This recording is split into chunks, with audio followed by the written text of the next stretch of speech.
Hey everybody, this is Rebel Builder and I have another mock for you. This is another take on Kylo Ren's Starfighter from Star Wars The Last Jedi. Now this one is based off of a leaked image of a toy. It's not Lego, but you can see it right here.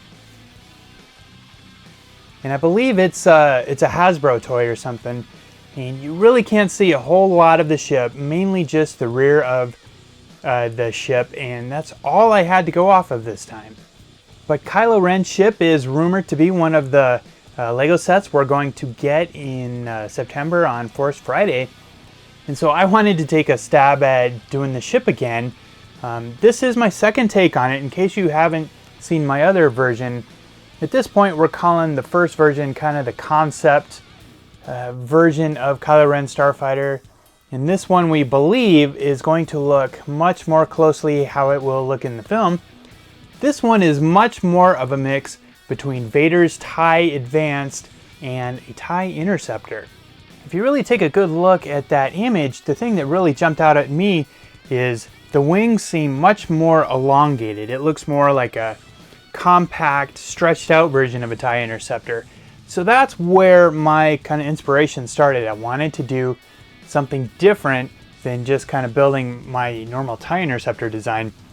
And that started by using 3x12 wedge plates here instead of the normal 3x6. And by using the 3x12s, this actually left this length here one stud shorter than kind of the 3x6s if you had two of those.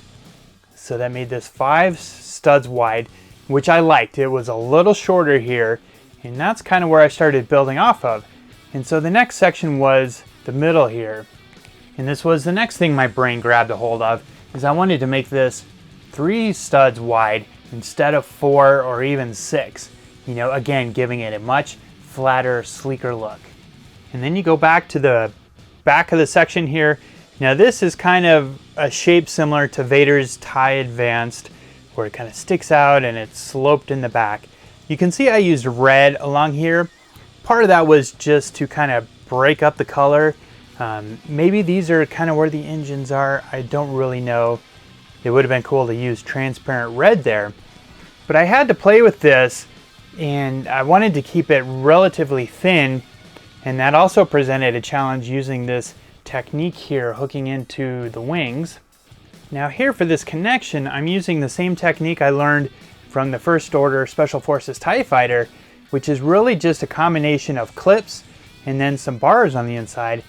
And really all I did was I used 1x2 clips and then 1x2 with the bars on the inside, but still just kept that same design with the plates building it up.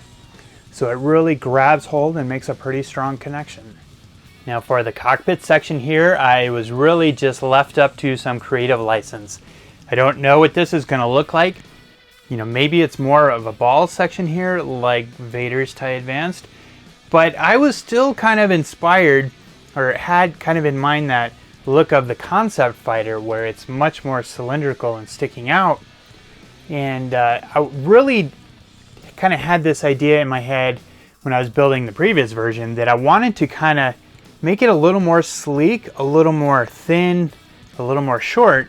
And so instead of rebuilding that one, I just used those ideas on this one to kind of achieve a little more of a cylindrical, sleeker look to the cockpit.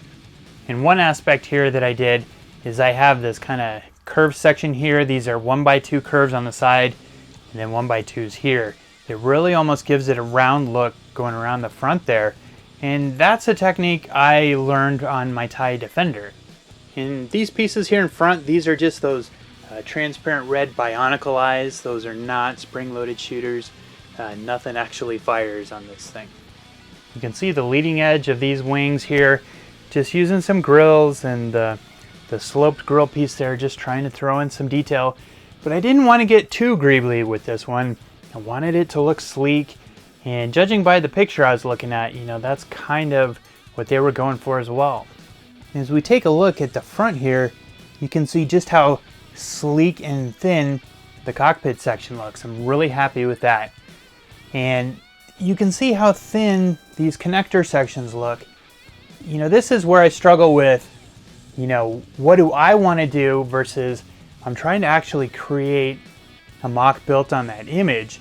And so to me, they look kind of thin. I would have liked to have had some supports and beef those up a little bit. But this is how I left it. I guess once we start seeing some leaks of the real set, maybe in the next trailer, we'll get a better look at it. Added some fun detail on the ends of the wings here, some cannons. Again, reminiscent of what we see on a TIE Interceptor. And with this middle section being a little longer but shorter, added some challenges too. But it had a lot of room for detail here.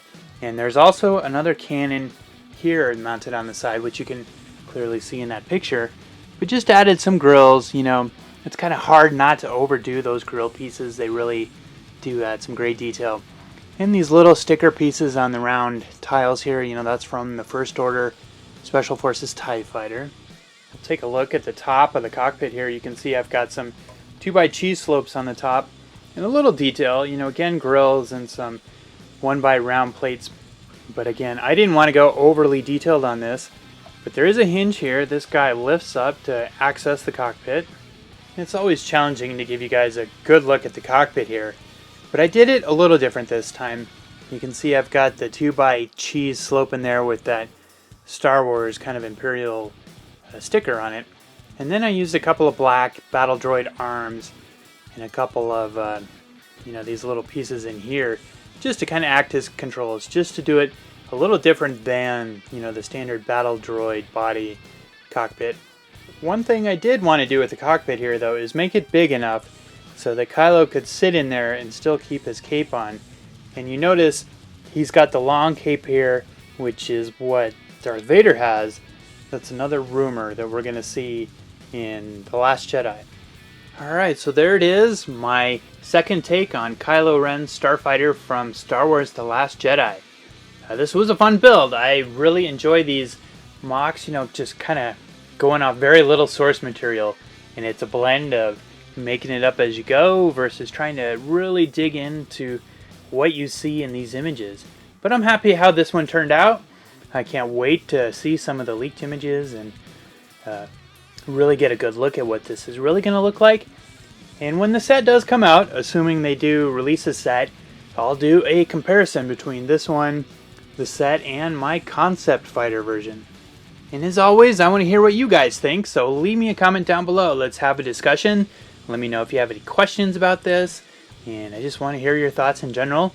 And thumbs up this video. Of course, that always helps things. And if you're new to my channel, please hit that subscribe button. I'm working hard on some more MOCs. I've got some great ideas coming, and you don't want to miss out on those. So thanks for watching, everybody. I'll be back soon.